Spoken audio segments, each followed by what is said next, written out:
The photoelectric effect.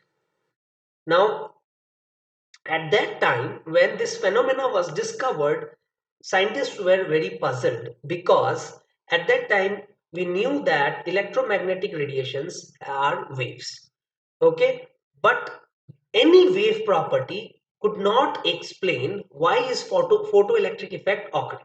Okay, or what are the means what the observations that we were getting was not explained by the wave nature of light. So in that case, in that situation, Planck discovered or Planck postulated the particle theory of light, and he said that particle means photons, or you can say electromagnetic radiations, are nothing but collection of elementary particles called photons. Okay, now first let us see what is the definition of photoelectric effect. So when electrons when light of sufficient frequency strikes a metal surface. So light of sufficient frequency strikes a metal surface. Electrons are ejected from the surface. Okay, and this phenomena is called photoelectric effect. So it's a very simple phenomena where when light of sufficient energy is striking a metal plate or any photosensitive material, then electrons are getting ejected from that material. This phenomena is called photoelectric effect, and the ejected electrons are called photoelectrons. And if you complete this circuit, then this electron will move like this, and the current will be opposite to the flow of electron, and you will say this is photocurrent. So this is called photocurrent. Now, the plate from which the electrons are ejected are also called emitter plate, right? Emitter plate, we also call it as cathode. And the plate in which these electrons are getting collected is called collector plate. Okay, we also call it anode. Okay, now for going into the details of photoelectric effect, we must first understand some definitions. So the first definition is accelerating voltage. Now what is accelerating voltage? See, this electron, if you want to accelerate this electron which has ejected from this metal, what you have to do is you have to give it a force, right? So to give it a force, there has to be some electric field. Now, because it is a negative charge, so the field has to be, or the force is opposite to the field. So if you want to give it a force towards the right, the field has to be towards the left, right? Only then it will accelerate, right? If the force is towards right, so the field has to be towards the left. Now you also know that electric field always points from high potential to low potential. So to generate an electric field in this direction, there has to be a potential difference where this has to be the higher potential and this has to be the lower potential. The general convention is that we take this potential as zero. You know that potential is a relative term. So absolute value of potential actually does not have any meaning. So if you take this as zero, then this has to be positive, right? If you take this as zero, this has to be positive. So you will say that this electron will accelerate if this has a positive potential with respect to this. So that means accelerating voltage is defined as the positive potential of the collector plate, that is the anode, with respect to the emitter plate is called accelerating potential. So in this situation, the speed of the electron will increase, right? So what is accelerating voltage again? The positive potential of the collector plate, that is the anode, this is the anode with respect to the cathode. So that means if this is zero, this has to be positive, or you can say the difference between this and this has to be positive. Okay, so in that case you will say that this potential is accelerating potential or accelerating voltage. Voltage means potential difference basically. Okay, so in this situation the speed of this electron will increase. The next definition is retarding voltage. Now what is retarding voltage? So let us see what is retarding voltage. Now if you want to decrease the speed of this electron. Okay, if you want to decrease the speed of this electron, in that case what you will have to do is you have to get a force in this direction. Now to get a force in this direction, the field has to be in this direction. Now to have a field in this direction, there has to be a potential difference wherein this should have the higher potential and this should have the lower potential. Now by general convention, we take this potential as 0. Now if this is 0, then, and this is the higher potential, in that case this will be the negative voltage with respect to this. So you will say that you will define the retarding voltage as the negative voltage or the negative potential of the anode. Anode means basically the collector plate. So this time this has the lower potential with respect to this. So the negative potential of the collector plate with respect to the emitter plate is called retarding potential. So in this case, the speed will decrease. The next definition is stopping potential. Now, what is stopping potential? So, the retarding potential which stops the most energetic electron from reaching the anode is called stopping potential. So, what does this mean is you want that there should be no photocurrent. If there is no photocurrent, that means electron should not reach from here to here. So that means the electron must slow down, slow down, slow down, slow down, and by the time it reaches here, actually it should not reach here. It should stop before this plate. So if electrons stop here, then electrons will not reach this collector plate and there will be no flow of electrons. Okay, so that means the retarding potential which is so high, the retarding potential which is so high S2, now retarding potential, focus on retarding potential. Retarding potential means that it should slow down. So it should slow down up to that extent such that it is unable to reach this. Okay, so now one more thing is important here is these electrons which are coming out have random kinetic energy. But there is one term called the maximum kinetic energy or the most energetic electron. Now, if you are able to stop the most energetic electron from reaching here, then obviously all other electrons will not be able to reach here. So that is why we have defined the stopping potential as the retarding potential, which stops the most energetic electron from reaching the anode is called stopping potential. So in this case, you will say that the photocurrent becomes 0. Okay. So retarding potential which will not allow the electron to reach the collector plate is called the stopping potential. The next important definition is work function. Now what is work function? See, it is the minimum energy of the incident photon which can eject photoelectron from the metal surface, or you can say which can cause photoelectric effect. Now what does this mean is, suppose you have this emitter plate or the metal plate and energy is incident on it, or you can say photon is incident on it, right?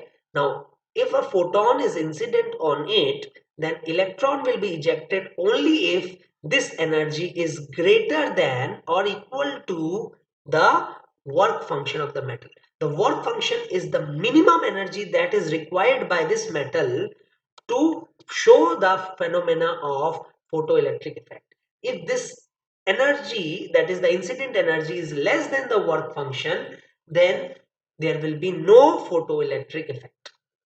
Okay, now this work function of a metal is a property of the metal. It depends on the type of metal, but it is independent of the incident light. Whatever light you incident, if the metal is lithium, its work function is fixed. Now you know that the photoelectric effect involves the ejection of electrons from the atoms and then subsequently from the surface. Okay, first electrons are ejecting from the atoms and then from the surface as a whole. Okay, so now to eject the electron from the atom, you need how much amount of energy? That is called the ionization energy, right? So the work function of the metal, which is represented by the phi or W, is dependent on the ionization energy of the metal. Now in your NCERT textbook, the work function of different metals are given. Now you don't have to remember it, but actually they can ask you comparison of this work function of different metals. So you should at least remember which has the maximum work function and which has the minimum work function. Okay, so you can write it in your notes, the work function of different metal from your NCERT textbook. So that part is homework for all of you.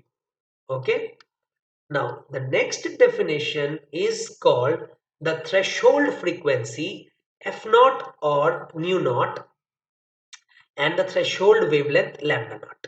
Now frequency is sometimes written as f or nu.